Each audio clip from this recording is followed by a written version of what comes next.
प्रणाम। मैं नीरजा चौधरी। आज हम बात करने वाले हैं एग्जाम्स को लेकर कि आपको अपने बोर्ड एग्जाम में क्या करना है और क्या नहीं करना है। देखिए, एग्जाम सिर पर आ गया है और हर जाते हुए मिनट के साथ समय बीतता जा रहा है और समय कम होता जा रहा है। तो आपको पहले तो एक चीज जो अपने दिमाग में रखनी है कि आपको बिल्कुल भी टेंशन नहीं लेनी है और ये वो टाइम आ गया है जब आपको अपनी प्रिपरेशन पर एक कॉन्फिडेंस होना चाहिए कि मैंने जितनी भी प्रिपरेशन की है वो मेरी फाइनल प्रिपरेशन है और आप उसको ज़्यादा से ज़्यादा रिवाइज कर सकें। दूसरी चीज, अभी का जो टाइम है आप ज़रूर अपने फ्रेंड से डिस्कस कर रहे होंगे कि कोई भी टॉपिक को लेकर कि ये तूने तैयार कर लिया है, ये मैंने नहीं किया है। और कई बार जब हम एग्ज़ाम को लेकर प्रिपरेशन करते हैं तो अपने फ्रेंड्स से जब ये सुनते हैं ना कि उसने कोई टॉपिक पढ़ लिया है और आपको याद आता है अरे मैंने अभी ये टॉपिक नहीं पढ़ा है, तो कहीं ना कहीं कॉन्फिडेंस लूज हो जाता है। इस चीज़ से अपने आप को बिल्कुल दूर रखना है। पीयर प्रेशर से अपने आप को दूर रखना है, क्योंकि मैंने कहीं थोड़े दिन पहले सुना था एक विकलांग लड़की है और विकलांग क्या है, उसे दिखता नहीं है, अंधी है, मतलब दिव्यांग है ऐसा कहें तो वो देखने में असमर्थ है। और उससे जब पूछा गया कि आपको लाइफ में क्या दिक्कतें होती हैं तो वो कहती है कि मेरे बहुत से फ्रेंड्स मुझसे ये बार बार ये बात कहते हैं कि तुम कभी नॉर्मल लाइफ नहीं जी पाओगी और हम बहुत सारे काम कर लेते हैं और तुम बहुत से ऐसे काम हैं जो नहीं कर पाओगी। तो वो कहती है कि मैंने अपने फ्रेंड को ये जवाब दिया, मैं खाना भी बना लेती हूँ, मैं अपनी सारी डेली के जो काम होते हैं मैं वो भी कर लेती हूँ। हाँ, ड्राइविंग एक ऐसा काम है जो मैं आंखों के बिना नहीं कर पाऊंगी। तो उसके दोस्त इस बात को लेकर उससे ये कहते हैं कि देखा, हमने कहा था कि कोई काम है कि जो तुम नहीं कर पाओगी, देखो तुम ड्राइविंग नहीं कर सकती। तो उसने कहा कि मेरा उनको ये जवाब था कि अगर सभी लोग गाड़ी चलाएंगे तो गाड़ी की पीछे वाली सीट पर बैठेगा कौन। समझ गए होंगे आप। मतलब हम इतने योग्य बने कि हमें अपनी गाड़ी चलानी ही ना पड़े, मैं एक ड्राइवर हायर कर लूं। तो यही एक पीयर प्रेशर है। कई बार पीयर प्रेशर को हमें पॉजिटिव लेना चाहिए और मैं तो ये कहूंगी कि हमेशा एक बार पॉजिटिविटी के साथ उसको लेना चाहिए। कभी ये नहीं सोचना चाहिए कि उसने ऐसा कहा या उसने इतना तैयार कर लिया तो मैं तैयार नहीं कर पाऊंगी। अब पॉइंट पर आते हैं, आपको क्या लिखना है एग्जाम में और क्या नहीं लिखना है। पहली चीज, आप बहुत सारे वीडियोस देख रहे होंगे और आपने उन वीडियोस में ऐसा देखा होगा कि आपको जो आंसर पहले आता है आप उस आंसर को पहले लिख दीजिए और बाकी आंसर आप करते जाइए। जो आंसर आपको नहीं आता है अपने आंसर्स के बीच में कहीं आप बीच में उसको सेट कर दीजिए और उसके पहले और बाद वाले आंसर कोशिश करिए कि सही हो।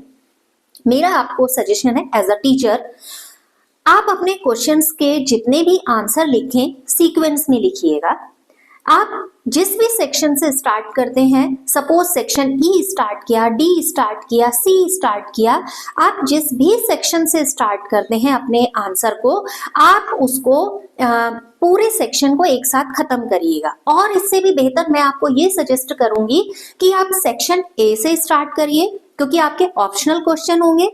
ऑप्शनल क्वेश्चन यानी कि एक एक नंबर के क्वेश्चन होंगे और आप अगर एक क्वेश्चन पर मान लीजिए 40 सेकंड भी लगाते हैं, मैं तो ये कहती हूँ आप 1 मिनट भी एक क्वेश्चन पर लगाते हैं तो आप 16 मिनट्स के अंदर या विद इन 20 मिनट 16 मार्क्स का या 20 मार्क्स का वो सेक्शन आप कंप्लीट कर लेंगे और वो ही हैं जो आपके लिए बहुत ज्यादा स्कोरिंग होंगे। सबसे पहले आप जो एमसीक्यूज हैं वही करिएगा। सेक्शन बी, सी, डी और ई चूंकि लॉन्ग क्वेश्चन होंगे, थोड़े टाइम टेकिंग होंगे, तो मेरा आपको यह सजेशन होगा कि लॉन्ग क्वेश्चंस को पहले मत कीजिएगा। पहले आप जो सीक्वेंस है क्वेश्चन का उसी से करिएगा और नंबरिंग के हिसाब से ही करिएगा। मैं फिर कहूंगी, बहुत सारे वीडियोस में आप ऐसा देख रहे होंगे, सुन भी रहे होंगे कि जो आपको आंसर पहले आता है आप उसे पहले लिख दीजिए।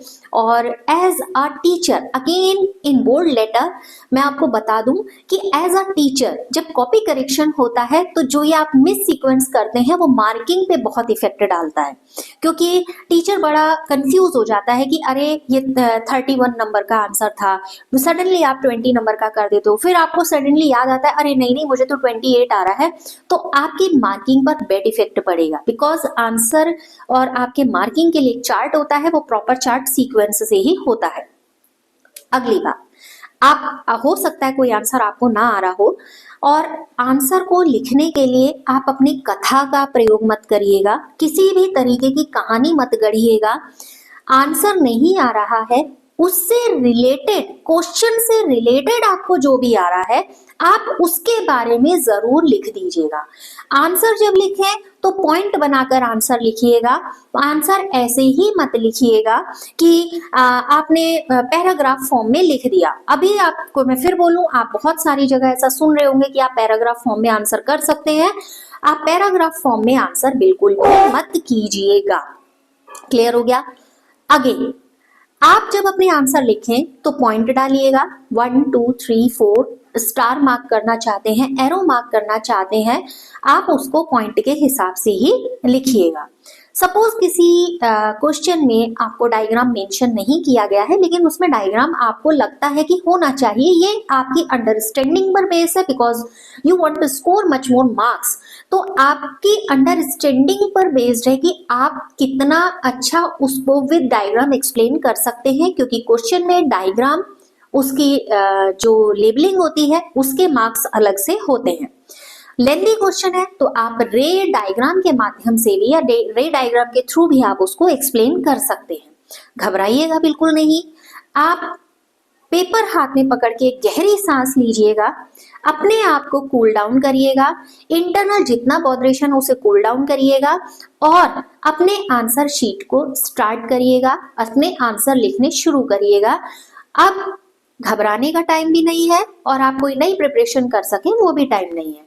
तो जितनी प्रिपरेशन है उसको अपने स्ट्रॉन्ग पॉइंट्स बनाने हैं, उसमें स्लाइटली जो भी करेक्शन आप करना चाहते हैं वो करेक्शन करने हैं और अपने एग्जाम में बेहतर स्कोर करना है। मैं फिर आपसे कहूंगी जो मैं हर बार कहती हूँ, नंबर डिसाइड नहीं करते हैं कि आप कितने योग्य हैं। आप योग्य हैं ये आप खुद डिसाइड करते हैं। तो नंबर जरूरी है क्योंकि कंपटीशन बढ़ गया है, लेकिन नंबर ही सब कुछ नहीं है जो आपको प्रूव करने के लिए एक सर्टिफिकेशन दे रहे हो। तो आप बहुत योग्य हैं, आप अच्छा प्रदर्शन करेंगे, बहुत अच्छा एग्जाम करने वाले हैं, बहुत अच्छे मार्क्स गेन करने वाले हैं और एक ब्राइट फ्यूचर आपका वेट कर रहा है। इन्हीं शुभकामनाओं के साथ ऑल द बेस्ट। फिर मिलेंगे अगले वीडियो में। ओके, नमस्कार।